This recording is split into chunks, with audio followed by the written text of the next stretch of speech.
पितामह भीष्म ने 6 महीनों का इंतजार किया। 6 महीनों का इंतजार, इतना इंतजार का है। वो ये देख रहे थे कि ये जो सूर्य है वो कभी उत्तरायण रहता है, कभी दक्षिणायन रहता है। हर बार ऐसा नहीं कि फिक्स उत्तर, थोड़ा सा उत्तरायण, अर्थात जिसे हम कहते हैं नॉर्थ ईस्ट और नॉर्थ वेस्ट। सूर्य कभी नॉर्थ ईस्ट रहता है, कभी नॉर्थ वेस्ट रहता है। तो जब सूर्य उत्तरायण रहता है, भगवान श्री कृष्ण ने गीता में कहा है,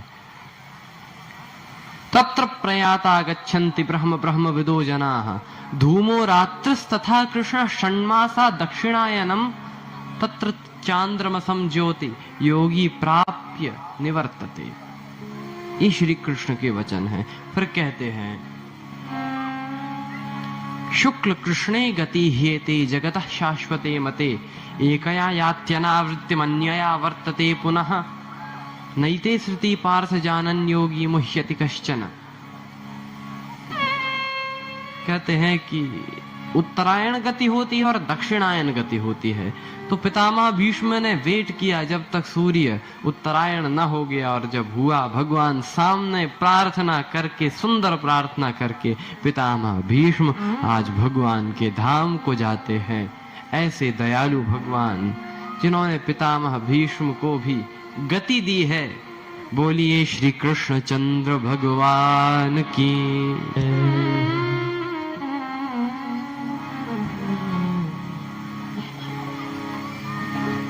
अब इसके बाद कथा आती है कि ये जो उत्तरा का पुत्र, चूंकि कथा तो मेन ये थी कि कथा सुनानी थी उत्तरा के पुत्र परीक्षित की, पूछा था कि परीक्षित को कैसे कथा सुनाई, ये कथा थी। लेकिन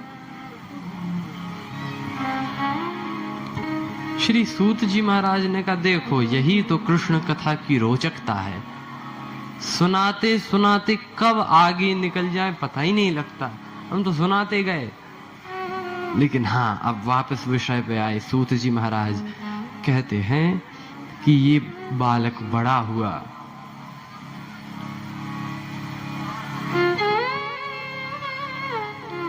विश्वराट इसका नाम हुआ।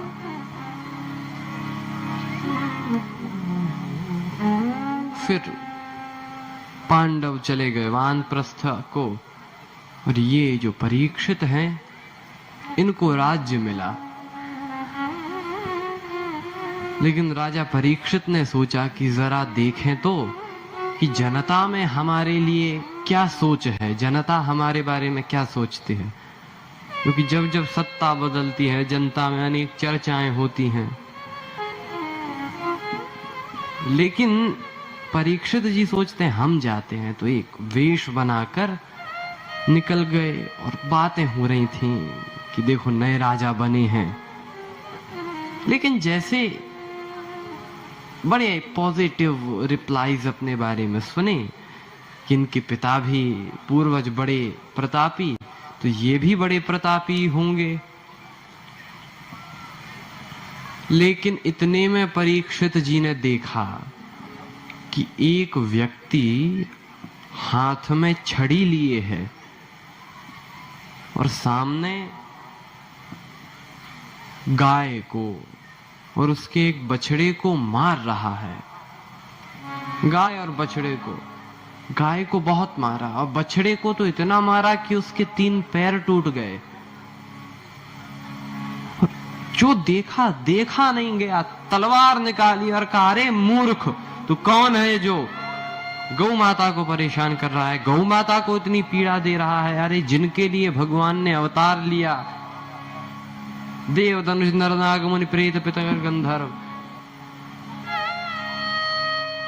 जिनके लिए भगवान अवतार लेते हैं, गोद्विज देव धेनु हितकारी,